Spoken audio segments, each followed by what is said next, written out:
Oi, chuchuzinhos, tudo bem? Como vocês estão? Eu estou muito bem. Vamos para mais uma aula de geografia para a gente aprender? Oi, chuchus, tudo bem com vocês? Eu tô ótima. A nossa aula de hoje é sobre um tema meio polêmico, que é esse daqui, que é a questão agrária no Brasil, tá? E aí a gente vai estar conversando sobre esse tema, sobre esse assunto, né? O que a gente vai conversar sobre isso daqui, né? Primeiro, eu preciso explicar para vocês o seguinte, né? Ter terra significa ter dinheiro, né? Ter poder aquisitivo, tá? E aí, eu vou ter que explicar para vocês algumas coisas referentes, né, à lei de terras, né, e à compra de terras, tá? E o que significa a questão agrária no Brasil, né? Significa distribuição de terra, né, no nosso país, como que ela funciona, como ela acontece, tá? Primeiro eu preciso explicar que isso aqui, essa palavrinha latifúndio, né, significa pessoas que têm bastante dinheiro e por isso elas têm poder de compra e possuem muita terra, não esquece isso, tá? A gente vai falar sobre a lei de terras, que é uma coisa que surgiu lá em 1850, né? Gente, então vou explicar para vocês do comecinho para vocês poderem entender tudo, tá? A gente tem aqui quando, né, os portugueses chegaram aqui lá, né, em 1500 e tal, lá em 1534 foi dividido para evitar, né, de ter roubo, saque, foi dividido aqui a parte do Brasil, porque se lembra de o Tratado de Tordesilhas, uma parte era de Espanha, uma parte era de Portugal, né?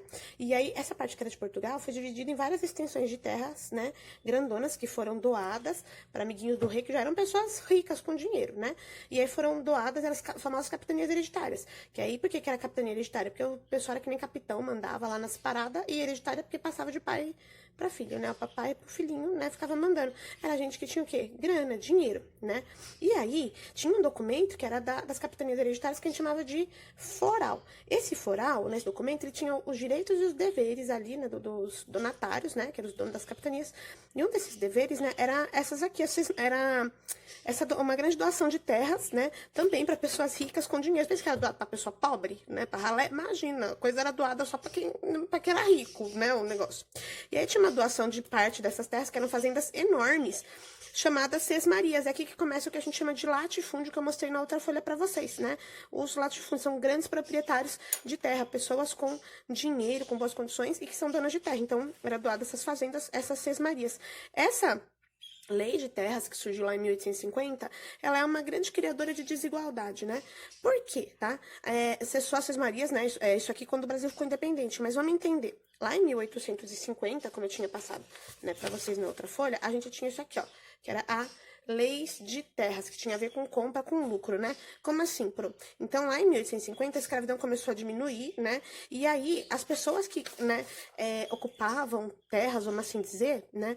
Elas ocuparam só até esse período, até 1850. Depois disso, não conseguia mais ocupar, porque era considerado ilegal.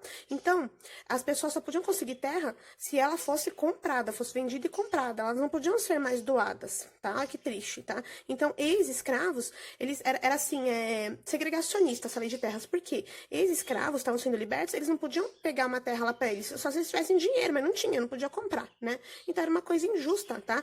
Imigrantes pobres que vinham também para trabalhar, né? Trabalhar aqui no Brasil, os imigrantes, eles não tinham dinheiro. A gente pode falar que o Estado era malvado, né? Capeta. Porque os imigrantes, eles não tinham condições, assim, né? Dinheiro para poder comprar as terras. E por que os imigrantes estavam aqui? Vamos lembrar, né? Como começou a diminuir ali a escravidão, até chegou o momento dela ser abolida, precisava trazer gente para trabalhar aqui, os imigrantes, para trabalhar no café, né? Para quê? Para gerar dinheiro aqui no nosso território, tá? Tem tudo a ver com o café, essa questão aí da reforma agrária, galera. E aí, como eu já tinha explicado, essa lei de terras, né, fubecou um monte de gente, né? Uma das pessoas que foi fubecada foi os ex-escravos e os imigrantes, né? Porque não tinham dinheiro, não tinham condições para comprar, né? E aí, o que acontece? Lá em 1946, né, a gente vai ter uma Constituição de caráter liberal, né? Como assim? Se você é dono do latifúndio, né, você tem que exercer uma função social, tá? Então, como assim? Lá, né, em 1946, a gente tinha o governo Dutra, né, que ele era considerado de caráter liberal, e aí, se você era dono de terra, né, do latifúndio, a sua terra tinha que ter uma função social. Então, o que é isso? Não era só plantar, né? Você tinha que cuidar direito dessa terra, tá? Por exemplo, preservar a mata ciliar ao redor dos rios. Como assim? Então, quando a gente tem, né, um lugar lá, né, uma terra onde tem uma reserva ali, né, ambiental, se a gente tem um rio, tem uma matinha ali, né, ao redor dos rios, que a gente chama mata ciliar, porque ela protege os rios, né, do assoreamento para não cair terra, né, não estragar aquele rio. E aí chama mata ciliar porque é que nem os cílios dos olhos, né? Protege para não entrar sujeira. Igual a função dos cílios nos olhos, tá? Então não era só ter a sua terra para plantar, mano. É isso aí, cara. Você tinha que cuidar socialmente, tá? Lá depois que surgiu essa Constituição. Então você tinha que manter uma área preservada, né? Cuidar da natureza, que eram rios, mananciais, como eu acabei de falar. Reservas, tipo, se você tivesse lá um lugar que fosse no Sudeste, né? Você tinha que cuidar ali da Mata Atlântica. Se fosse, né, no Norte, você tinha que cuidar ali, porque, né, provavelmente poderia estar ali na região amazônica, certo? Bom, galera, e aí em 1964, a gente vai ter, né, que é criado no governo militar, o famoso Estatuto da Terra, que é a lei sobre as terras do Brasil, que vai definir o que é cada tipo de terra. Como assim, né? As propriedades. Se são em grandes proporções, que a gente chama de latifúndio. Se são em pequenas proporções, que a gente chama de minifúndio, né? Então, como que é cada propriedade, tá? E o objetivo, né, é cuidar da reforma agrária, discutir a reforma agrária. Só que o que acontece? Esse Estatuto da Terra, né, esse negócio aí de discutir a reforma agrária acabou sendo meio abandonado, né? Uma coisa meio triste, né, que aconteceu. E passou um tempo, quando foi lá, né, criada a nova Constituição, na década de 80, em 1988, que aliás é até hoje, né, essa Constituição nova dura até hoje aí pra nós, né, volta a ser discutido isso, tá? Foi modificado um pouco o Estatuto da Terra, né? Como assim foi modificado o Estatuto da Terra, né? Começou-se a pensar de uma outra forma, né? Pensar na desapropriação de terra improdutiva. Então, o que que é isso? Primeiro, deixa eu explicar para vocês esse gráfico aqui, ó. Aqui é um gráfico, esse amarelo aqui, que é a maior concentração de terras, vamos assim dizer, né? É muita terra, né? Só que é na mão de poucas pessoas, mas que possuem muito dinheiro, muita grana, cash.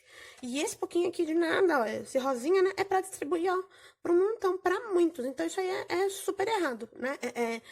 Essa questão da terra aí, de como que ela é distribuída, é um lance muito errado. Por isso que é pensado, né? Lá em 1988, né, na década de 80, quando tem a criação, né, da nova Constituição que dura até hoje, que modifica isso, é pensado em como trabalhar a desapropriação da terra improdutiva, como assim, né?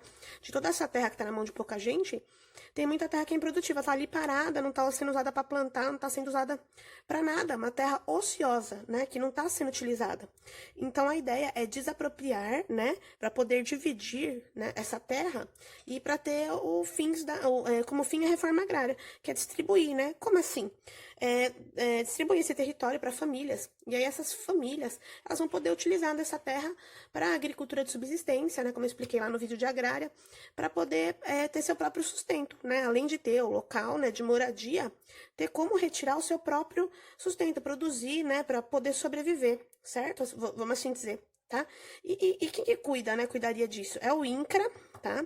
O INCRA, ele é federal, é um órgão, tá, competente para cuidar da reforma agrária. Tanto que os impostos pagos, né, tudo tem ligação com o INCRA, impostos pagos de grandes propriedades rurais, vamos assim dizer, tá? Eles são pagos, né, tem o recolhimento no INCRA.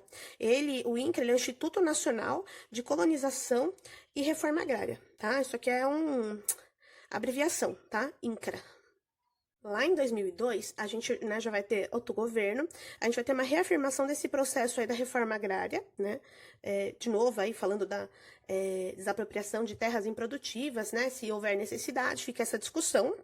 E passado mais algum tempo, quando foi lá em 2009, aí acontece um negócio que é meio chato, né, porque a gente vai falar sobre distribuição de terra, que é a exploração da Amazônia. Ô louco, bro, como assim, né? Então, para vocês poderem entender, as terras da Amazônia, elas passam a ser concedidas, né, para pessoas que têm dinheiro, que têm grande poder aquisitivo, né, para estar pagando essas terras em até 60 anos, com que objetivo? O objetivo de estar explorando, né, ter exploração de madeira, tá? Exploração, utilização da madeira, comercialização. Então a gente fala que é uma espécie de leilão da Amazônia começa a acontecer, né? Que é uma coisa muito triste, né? Esse leilão seria tanto para a gente, né, empresas nacionais como internacionais, para ter essa exploração aí da nossa floresta, uma coisa muito desagradável. Então passou a ser uma coisa ruim, a gente fala que piorou esse processo aí da reforma agrária.